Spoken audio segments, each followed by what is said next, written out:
दोस्तों finally theatres में release हो चुकी है इमरान हाशमी यामी गौतम की एक इम्पॉर्टेंट मूवी, जिसको मुझे लगता है कि सभी लोगों को देखना चाहिए, स्पेशली मुस्लिम कम्युनिटी को। जैसे कि गाइज आप लोगों को पता होगा, सिनेमा को समाज का दर्पण कहा जाता है। सिनेमा ही है जो समाज की खूबियाँ और खामियों को सामने रखता है। तो गाइज यहाँ पे मैं देख के आया हूँ हक मूवी। आखिर क्या मैसेज देती है, क्या है कहानी इसकी, और क्यों है ये मूवी इतना इम्पोर्टेंट, और कैसा है परफॉर्मेंस, दोस्तों इस वीडियो में हम लोग जानेंगे। उससे पहले आपसे एक रिक्वेस्ट कि भाई आप हमें सपोर्ट करें, चैनल को सब्सक्राइब करें और वीडियो को लाइक करें। सबसे पहले दोस्तों बात करते हैं कि मूवी की कहानी क्या है, और आखिर शाहबानो केस क्या था, और उसमें क्या कुछ सहा था साहबानों ने और इसमें शाजिया बानो ने उसको बिल्कुल ही ज़बरदस्त तरीके से अच्छी डिटेलिंग में, और कह सकते हैं कि बिना किसी भेदभाव के दिखाया है सुपूर्ण एस वर्मा साहब ने। दोस्तों इनका डायरेक्शन बहुत ज़बरदस्त है भाई साहब, हर एक चीज़ों के ऊपर दोस्तों इन्होंने ध्यान दिया है, और सही चीज़ों के ऊपर दोस्तों बातें हुई हैं। कुरान की बात हो या फिर दोस्तों वो जो लॉ है या फिर जो उलेमाओं द्वारा बनाई गई चीज़ें हैं, उन सब चीज़ों के ऊपर पर्दा उठाया गया है। तो गाइस कहा जा सकता है कि राइटिंग स्टेज में जो काम हुआ है वो बहुत ज़बरदस्त तरीके का हुआ है। तो देखो गाइस, कहानी जिन्होंने शाहबानो केस को स्टडी किया है उनको बेहतर पता होगा, लेकिन मुझे नहीं लगता कि काफ़ी सारे लोगों को उसके बारे में, उसकी डिटेलिंग के बारे में पता होगा।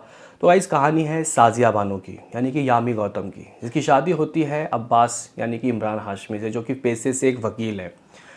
ज़िंदगी उनकी बिल्कुल सही चल रही होती है, लेकिन अचानक ही इमरान हाशमी दोस्तों दूसरी शादी कर लेते हैं, और वो धर्म का सहारा लेके इसको सही ठहराने की कोशिश करते हैं।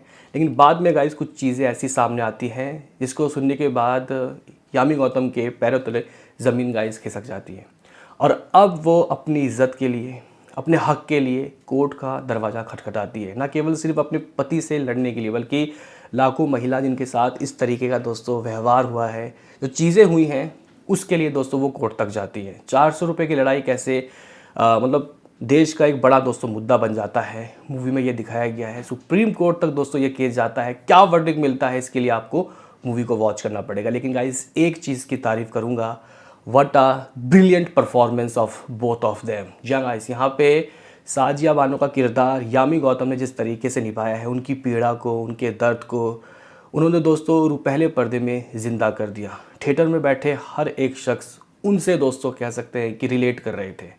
दोस्तों उन्होंने कोर्ट में जो अपनी दर्द रखी, इवन उलेमाओं के बीच में दोस्तों उन्होंने कुरान के जो हवाले रखे, इवन जो गाइस सूरा उन्होंने दोस्तों पढ़ा, जो कि वो लोग रूबरू नहीं, उन्होंने दोस्तों कह सकते हैं कि समाज में जो अमीर हैं उनके लिए अलग कानून और गरीब के लिए दोस्तों अलग अलग कानून बना रखा है, उसको साफ़ तौर से दोस्तों उन्होंने हिला दिया। वो गाइस जो एक मुस्लिम लॉ के गाइस जो एक सीन था, वो वाला क्या ही इम्पैक्टफुल था। और सबसे बड़ी गाइस यहाँ पे जीत तब हो जाती है जब किसी लड़की का साथ उनका पिता देता है, या गाइस तो उनका किरदार भी मुझे काफ़ी ज़बरदस्त लगा। बाकी गाइस यहाँ पे इमरान हाशमी की बात करूँगा। इमरान हाशमी विलन नहीं है भाई, इसमें बहुत से ऐसे मर्द हो सकते हैं जो कि इस्लाम का हवाला देके या फिर धर्म का हवाला देके दूसरी शादी मज़े के लिए करते हैं, उसको सही ठहराने की कोशिश करते हैं। तो गाइस यहाँ पे उन्होंने दो तरीके का किरदार, एक पति का और एक वकील का दोस्तों निभाया है, और कह सकता हूँ कि दोनों किरदार में दोस्तों उन्होंने अपना जो वर्सटाइलपन है वो दिखाया है। गाइस मैंने ये बात पहले भी कही थी, इमरान हाशमी को बस एक ज़बरदस्त रोल मिल जाए तो वो आपको बताएंगे कि एक्टिंग क्या होता है। तो इसमें दोस्तों उन्होंने ज़बरदस्त काम किया है। इवन दोनों के बीच के प्यार के मोमेंट्स, हाँ भाई स्टार्टिंग में कुछ गाने भी दोस्तों आते हैं, वो शादी के माहौल वाला गाना बहुत ही ज़्यादा अच्छा लगता है, म्यूज़िक काफ़ी अच्छा है। लेकिन बाद में जो गाइस रूखापन, और उसके बाद जब दूसरी शादी हो जाती है, वो जो गाइस सिचुएशन है वो भी मूवी को इंगेजिंग करता है, और आगे गाइस कहानी बढ़ती है। लेकिन कोर्ट ड्रामा सीन दोस्तों आप लोगों के रोंगटे खड़े कर देगा। एक देश में दो कानून कैसे। यहाँ पे यामी गौतम एक ज़बरदस्त डायलॉग भी बोलती है कि हम सिर्फ मुस्लिम महिला ही नहीं है, हम भारत की यानी कि हिंदुस्तान की मुस्लिम महिला है, तो हमें वो हक मिलना चाहिए जिसके हम हकदार हैं। तो गाइज़ यहाँ पे यामी गौतम ने ज़बरदस्त काम किया है, इमरान हाशमी ने आउटस्टैंडिंग काम किया। अगर हम लोग इन दोनों के करियर की बेस्ट परफॉर्मेंस कहें तो गलत नहीं होगा। और साथ ही साथ दोस्तों मुस्लिम समाज को ये एक दर्पण दिखाने का काम करता है, क्योंकि बहुत सारे लोग दोस्तों यही समझ के बैठे हैं कि आप शादी कर सकते हो या फिर आप तलाक दे सकते हो। 3 बार तलाक बोला हो गया, लेकिन गाइस यहाँ पे सही मतलब जो कि उलेमाओं तक को नहीं पता गाइस। यहाँ पे यामी गौतम जो कि कुरान शरीफ की रोज़ तिलावत करती है उनको पता है, और उन्होंने दोस्तों एक वर्ड कहा है इकरा, लास्ट में भी और बीच में भी, यानी कि पढ़ो। क्योंकि गाइस अब्बास नहीं है भाई, वो गाइस धर्म का सहारा लेके चल रहा है आगे, लेकिन कुरान शरीफ नहीं पढ़ता, नमाज नहीं पढ़ता। बहुत से ऐसे इंडिया के अंदर भी लोग हैं जो कि इन सब चीज़ों से अछूते हैं और धर्म का गलत इस्तेमाल कर रहे हैं। तो गाइस मुझे ऐसा लगता है कि ये मूवी समाज में एक ज़बरदस्त सुधार लाएगी, और ये जो गाइस एक देश में 2 कानून वाला जो सिस्टम है, इसके ऊपर फिर से आवाज़ उठेगा। और मुझे लगता है कि दोस्तों महिलाओं के हक़ की आवाज़ सिर्फ़ किसी धर्म का मोहताज नहीं, इंडिया में रहते हैं तो गाइस एक कानून को मुझे लगता है कि मानना चाहिए।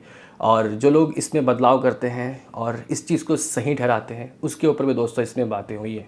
बैकग्राउंड म्यूज़िक हो, इंटेंस वक्त में दोस्तों वो जो म्यूज़िक आता है, जो बीजीएम बजता है, वो ज़बरदस्त लगता है। तो गाइस मुझे ऐसा लगता है कि सुपर एस वर्मा ने इसका डायरेक्शन बहुत अव्वल दर्जे का किया है। दोस्तों मैं आपकी जानकारी के बता दूं कि फैमिली मैन जो वेब सीरीज़ थी उनके वन ऑफ द राइटर भी थे ये। इन्होंने गाइस से पहले भी बहुत अच्छे काम किया है, लेकिन मुझे लगता है कि ये एक इनका ज़बरदस्त परफॉर्मेंस है एज डायरेक्टर। तो कुल मिला के ये जो मूवी है इम्पैक्टफुल है, सभी को देखना चाहिए। मैं तो कहूँगा कि टैक्स फ्री कर देना चाहिए यहाँ पे। ये मूवी किसी के खिलाफ नहीं है, जो लोग धर्म का गलत फ़ायदा उठा रहे हैं दोस्तों उनके खिलाफ है। गाइस एक बाज़ार में ना एक सीन है, यहाँ पे यामी गौतम का वहाँ का परफॉर्मेंस हिला देगा दोस्तों आपको। वो किसी मौलवी से मतलब वो उनका हुक्का पानी बंद करने की दोस्तों बात कर रहे होते हैं, या फिर वो केस में कैसे मतलब गाइस बदनाम हो गई हैं, वो वाला सीन आप लोगों के रोंगटे खड़े कर देगा। इवन और भी गाइस कई ऐसे सीन हैं जो कि इम्पैक्टफुल है। तो कुल मिला के मैं इस मूवी को इम्पैक्टफुल कहूँगा और मस्ट वॉच कहूँगा। मिलते हैं किसी नेक्स्ट वीडियो में, अभी के लिए इतना ही।